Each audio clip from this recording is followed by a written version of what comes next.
You're listening to the Alex Jones Broadcasting Network.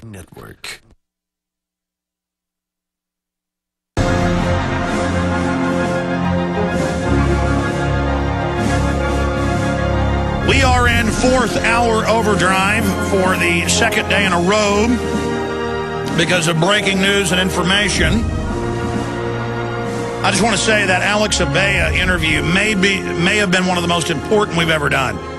This is directly from the Rand Corporation, the Ford Foundation, a top writer, breaking down for you the full spectrum dominance, world government, end of humanity as we know it. All of us are in this together against this tiny technocratic elite. Now, John Lott, the professor, is scheduled to be on with us in the next 3 minutes. I'm on Russia Today at 3. I've got IT people here about the social network. I've got to leave in about 20 minutes and go to retransmission from the middle of our live reports today from Austin with the shooting. But I'll just say it right now. The first thing I thought of was the student movement nationwide having success in many states to get concealed carry passed to be on state campuses. And that was the first thing. It was a false flag. Then we heard about another shooter and then a guy killing himself and shooting a gun in the air before he did it. Will they release the videotapes? And then it came out, Statesman reported, the law schools now admitted they have canceled John Lott, Jr., one of the most preeminent Second Amendment scholars in the world, probably the most preeminent scholar, who's the best-selling author of More Guns, Less Crime. They canceled his speech in Austin at the law school because of the shooting. The message is, guns are bad. You're not allowed to have your free speech. On Tuesday, September 28, 6 p.m., a coalition of student organizations on the University of Texas campus in Austin, including the Libertarian Longhorns, the UT Students for Concealed Carry on Campus, the UT Objectivism Society, and the UT Federalist Society, will be hosting John Lott, famed defender of gun rights and author of the book More Guns, Less Crime.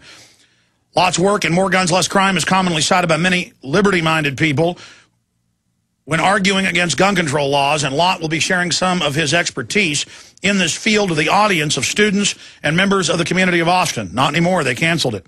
Austin has been a hotbed of debate over the potential of state laws being passed that would make it illegal for a person to carry a concealed handgun or on college campuses. If you are in Austin area on the 28th, stop by the UT Law School near John and hear John Lott discuss the negatives of gun control and the positives of a free society.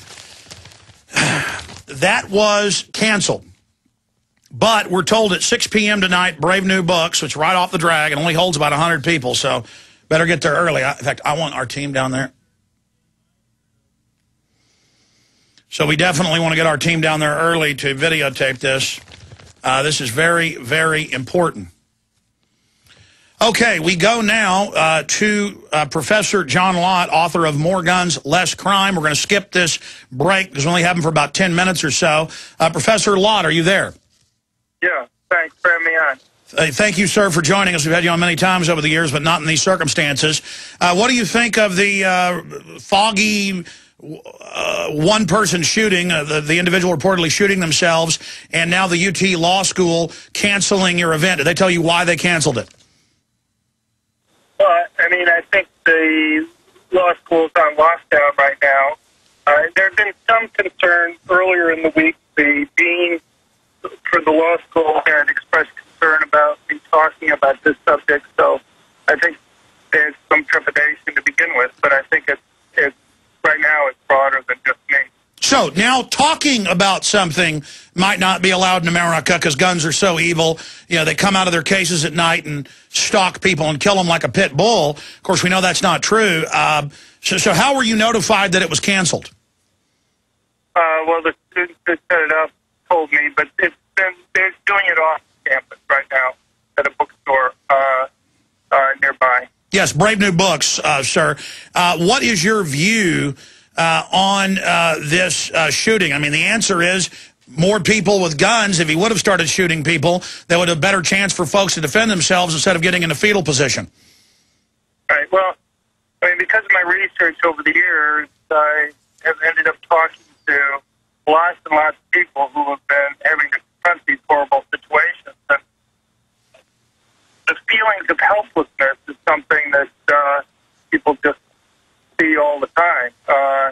But, you know, my concern is that the types of bans that we have at some place like UT merely serves as a magnet for these types of attacks to occur.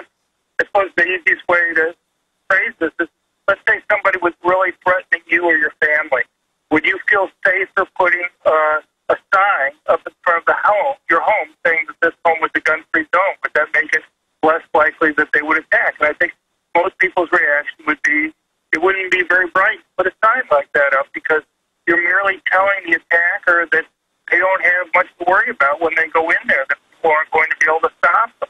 And it's inconsistent with the academic research that's there. And, you know, UT, I guess, has tried to put more armed guards and others around, but the problem is the same problem that Israel, for example, experienced, and that is, you know, if you put two soldiers on a bus, the terrorists have two options. They can either wait for those people to leave before they engage in their attack, or those are the first people that they take out. And so Israel, for decades, tried to put more and more police and military on the street, and after 72 realized that that just wasn't working, and they started letting its citizens carry concealed handguns. That's the reason why you have 15% of adult Israeli Jews who carry concealed handguns now in the country. Best-selling author, researcher John Lott is here. He's exposed the anti-gun lobby, the victim disarmament lobby, for producing fraudulent reports, and some professors have been defrocked or lost their tenure for claiming that a revolution wasn't predominantly over the Second Amendment, or that gun ownership was lower than it really was. I mean, this is the heart of a free society, being armed. The first gun laws were against blacks after the Civil War and the supposed freeing of the slaves. Roman slaves 2,000 years ago were disarmed. I mean, it's very elementary. And, sir, at the Blacksburg, Virginia Tech shooting, they had just allowed students to have concealed carry there, and it had rallies. The movement's now picked up steam around the country, as you know. The polls are shifting towards the vast majority being pro-Second Amendment because of your research and the common sense approach.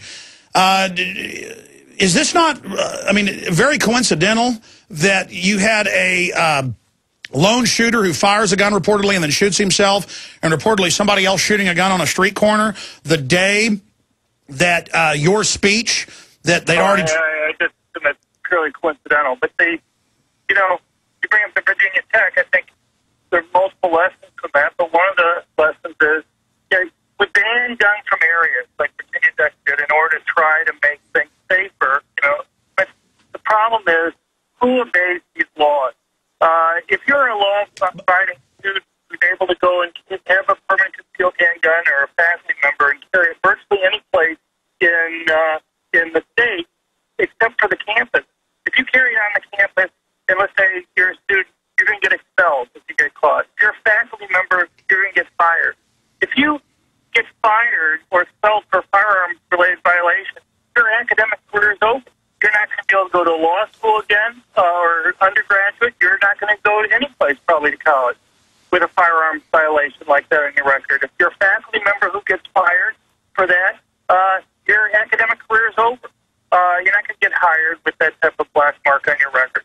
But, you know, the notion, so law-abiding citizens who do these things, their lives are going to be unalterably changed if they get caught for carrying a permanent concealed handgun. But if a criminal who kills 32 people, who may already be facing, if they had lived, 32 death penalties or 32 life sentences, to me the notion that somehow threatening to get expulsion to the list of